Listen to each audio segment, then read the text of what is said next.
Muy buenos días, nos encontramos en la institución educativa Santa Rosa, ubicada en zona rural de la ciudad de Popayán, Colombia. Mi nombre es Daniel Hernán Sánchez Bolaños, estudiante de la Universidad Cuauhtémoc de México, actualmente cursando el seminario en legislación educativa, y el día de hoy vamos a entrevistar a una líder educativa de esta institución. Mi nombre es Ángela Viviana Muñoz, soy docente en la institución educativa Santa Rosa, en el municipio de Popayán, en la zona rural de este municipio del departamento del Cauca. Aparte de ser docente del área de lenguaje y literatura, pues también he venido desempeñando o conjugando la labor sindical del magisterio colombiano, especialmente del magisterio caucano, donde trabajé 2 años como líder sindical y ahorita soy activista de la organización sindical ASOINCA, que es un sindicato que lleva más de 80 años acá en el departamento del Cauca y que hoy en día es ejemplo nacional por las apuestas en la defensa de los derechos laborales y prestacionales del magisterio. Combinando estas 2 labores, de una u otra manera he empezado a liderar algunos procesos, no solamente desde la parte sindical, donde hemos liderado especialmente la reivindicación de los docentes 1278, sino también lo que tiene que ver con salud para el magisterio, el régimen especial, y hemos combinado esta labor también con la apuesta de educación popular, haciendo parte del colectivo de educación popular de acá del Cauca y de la Universidad del Cauca, y conjugándolo con nuestra labor docente. En la labor docente que desempeño acá en la institución educativa Santa Rosa, pues he venido apoyando y respaldando y liderando con los compañeros del macroproyecto de Transformarte y Juventud de Santa Rosa, dejando una huella hermosa, donde buscamos a través de darle un vuelco a la educación a partir de dar el conocimiento a partir de las necesidades y lo que buscan los intereses, digamos así, que tienen los chicos y sus familias de esta zona rural de aprender. Listo, muchísimas gracias Ángela por aceptar la invitación. Mi primera pregunta sería, ¿qué tratados internacionales conoces en beneficio o definición en el marco de nuestra educación colombiana?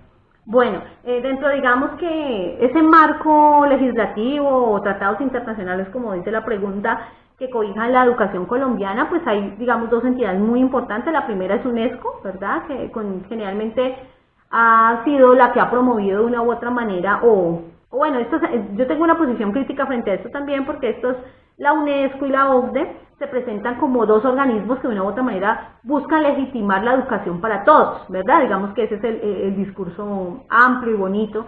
Sin embargo, lo que también es cierto, y es que aunque ellos buscan unos resultados de aprendizaje, hablan de la educación ambiental, de la formación docente, de la educación para la paz en este momento, pues por la situación que estamos desde la firma del acuerdo de paz que habla la UNESCO y demás, pues también hay un trasfondo económico que regula cómo debe ser la educación en todos los niveles, para quienes y cómo debe orientar. Entonces básicamente ese es como el marco que regula la educación aquí en Colombia. O sea, no es ajena, las políticas educativas colombianas obviamente no están ajenas a la UNESCO y tampoco son ajenas a ese afán que tiene el gobierno en este momento o desde el gobierno anterior de pertenecer a la OCDE.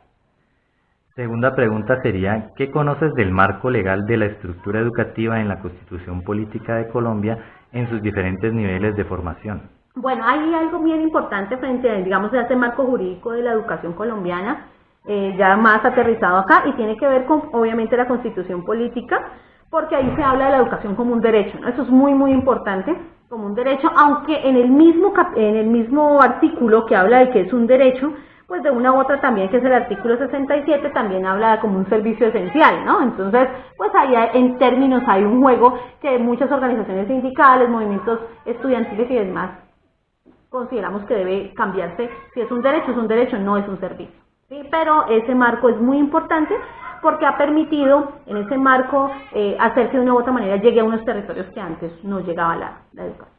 Entonces, básicamente ese tratado es, digamos, la ley, y la ley 115, obviamente, que regula como tal la educación en las instituciones públicas y privadas también, ¿no? Que regula toda la normatividad en relación a la educación.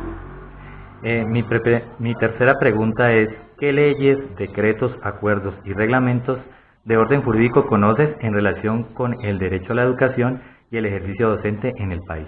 Bueno. Frente a este punto, habría que nuevamente mencionar y reiterar la ley 115, porque es en última la que nos regula todo el proceso educativo. pero dentro de la ley 115, por ejemplo, hablando de la regulación del ejercicio docente, se habla del 2277, ¿cierto? Que es el decreto que rige a los maestros del antiguo decreto, del 2277. Sin embargo, casi que desde el 2009 se está hablando ya del 1278, que nace con una apuesta de la presidencia en ese momento de Álvaro Uribe Vélez, donde se habla de una u otra manera y se motiva, aunque otros presidentes también lo mencionaron, entrar los derechos de carrera y se da otra vinculación, ¿sí? Que ya es el 1278, o sea que no podemos leer la ley 115 solamente, sino que además el 1278 regula y además está la ley de educación también, que es para los educadores y demás que regulan lo demás. Si miramos también, aún podríamos hablar de los consejos comunitarios que regulan la educación de las comunidades afro, y todos estos hacen que tengamos unas cosas en común, pero también unas diferencias tanto salariales, prestacionales y demás, y eso redunda en las formas de educación también, aunque pareciera alejado, ¿no? El que los maestros no estén en las mismas condiciones laborales y no los rija absolutamente todo igual, eso también genera unas dinámicas distintas en las contrataciones y por lo tanto en la calidad educativa. A nivel institucional, ¿cómo está reglamentado para dar respuesta y funcionamiento a los derechos de los diferentes entes educativos?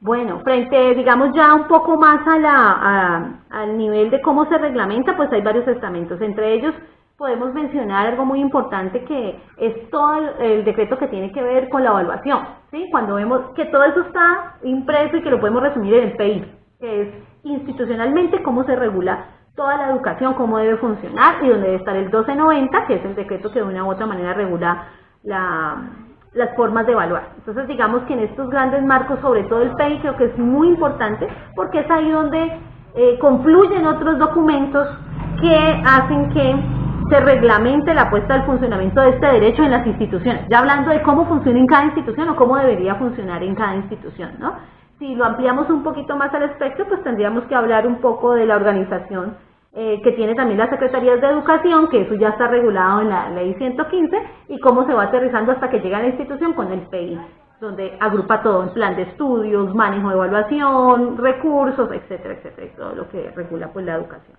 el funcionamiento de la educación como derecho. La quinta pregunta es, ¿qué ajustes o cambios le realizarías a la legislación educativa actual? Uno de los cambios, y creo que lo mencioné en una de las anteriores preguntas, es que tendría que haber una reforma de fondo, empezando porque definitivamente esa palabra de servicio esencial debería quitarse. Yo creo que ese es el primer gran cambio que debería haber, porque el lenguaje también representa las políticas. Entonces, si el lenguaje cambia, el lenguaje va a permitir a la gente disfrutar del derecho, y si es un derecho, entonces se darían con todas las garantías necesarias. Además, si seguimos leyendo la Constitución, se nos habla de las formas dignas en que también debe recibirse la educación. Si seguimos leyendo el 68 y los demás artículos, vamos a encontrar. Entonces creo que la reforma había que empezar cambiándola, porque hay que sacar esa palabra de servicio, debe ser un derecho, y como derecho también debe cambiar algo. No sé si me amplío mucho en la opinión que voy a dar, pero si vemos la última análisis que hizo la OCDE en el 2015, la OCDE habla que la educación realmente debe ser obligatoria hasta la media, o sea, es más o menos hasta los 15 años. Ahí ya nos están desconociendo la secundaria completa y por lo tanto la educación superior está por fuera. La OCDE dice que hasta los 15 años estaría bien, de 5 a 15 garantizarle a la gente la educación. Entonces creo que si se sigue pensando como servicio esencial en la Constitución, pues va a pasar eso. Que entonces dicen, sí, es un derecho, pero entonces es un derecho hasta tal edad y hasta ahí debe garantizarle, y de ahí para allá pues no se garantiza. Entonces el primer reforma que yo considero debe hacerse debe ser el cambiar y que definitivamente se garantice como un derecho. Y si se garantiza como un derecho, se va a garantizar en unas condiciones dignas, y eso redundaría, por ejemplo, en infraestructura, en pedagogías que correspondan a las territorialidades y no a las necesidades de la OCDE, etcétera, etcétera. Entonces creo que ese sería el cambio más grande. Y si es derecho, obviamente se garantizaría, por ejemplo, la planta docente también. Y eso implicaría también que en lugares donde no hay docentes, pues también lleguen más y demás. Entonces creo que la clave está en volverlo realmente, esencialmente, un derecho como tal, no como ahora se nos dice que es un derecho, pero en las líneas abajito se nos dice que es un servicio. Entonces ahí el derecho empieza a desdibujarse. Creo que esa sería la reforma más importante. Con eso haríamos miles de cosas más. En ese sentido, ¿crees que las políticas de educación actuales están dando frutos en pro del mejoramiento de la calidad educativa? Uy, esa pregunta se me hace que es bien complicada. Bien complicada porque si vamos a la estadística y cómo se plantean las cosas, la gente diría que sí. Es más, vuelvo y retomo y cito el documento de la OCDE del 2015. Si miramos el análisis que hizo en marzo del 2015 la OCDE, ellos dicen que nosotros hemos subido y que supuestamente los índices de calidad han subido un poquitico. Pero, ¿eso a qué responde? A unas pruebas estándar, ¿sí? Ha subido un poquito, todavía hay deficiencia en otras áreas. Dice que ha subido un poco. Entonces, me parece problemática la pregunta porque si lo hacemos desde lo que la OCDE y ese marco legal internacional quiere escuchar, diría que no estamos bien, pero vamos mejorando, de a poquito. Entonces, eso es lo que quieren escuchar, pero la realidad es otra. La realidad es que sigue habiendo desigualdad social, y cuando hay desigualdad social, eso es un reflejo de la educación. Eso quiere decir que no todo el mundo está entrando a la educación, y si todo el mundo no está accediendo a la educación es porque no es un derecho como tal, y si no hay un derecho como tal, vamos a tener problemáticas sociales y demás. O sea, la educación es una cosa que nos podría dar el análisis del espectro nacional. Entonces yo considero que actualmente la educación está dando sus frutos en términos de que vemos comunidades que han hecho muchísimo. Hoy en día tenemos experiencias significativas en muchas partes del país, pero no son resultados de la apuesta de las políticas públicas, son resultados de los esfuerzos colectivos de las comunidades o de los maestros con las comunidades, pero no es de la política pública. O sea, para mí la política pública como tal no responde a las necesidades reales de la educación. Entonces uno está ahí en esa disyuntiva entre qué es lo que se quiere oír. Entonces ahí estamos como en esa dificultad. Y en la parte de financiación, ¿cómo es la educación? Digamos que esas preguntas vuelven como a ese punto, ¿no? ¿Quién lo dice? Por ejemplo, si trajéramos a la ministra de Educación en este momento, diría que este es el gobierno que más le ha invertido a la educación, ¿sí? Entonces, diríamos, bueno, en términos de financiación, se supone que desde los 2 últimos gobiernos es lo que más supuestamente ha mejorado. Entonces, la pregunta sería, lo que sigue siendo insuficiente. O sea, la financiación que tiene en este momento la educación, la realidad nos muestra que sigue siendo insuficiente. O sea, es insuficiente. Puede ser que haya aumentado un poco, pero sigue siendo insuficiente porque sigue siendo injustificada, porque sigue siendo no vista desde las necesidades territoriales y para reivindicación de los pueblos en términos de que la gente pueda equilibrarse y llegar a una equidad, sino que, por ejemplo, volvamos a lo de la OCDE, desde estas pruebas estandarizadas se dice el que tenga mejores resultados en las pruebas estandarizadas internacionales le llegan más recursos, por ejemplo.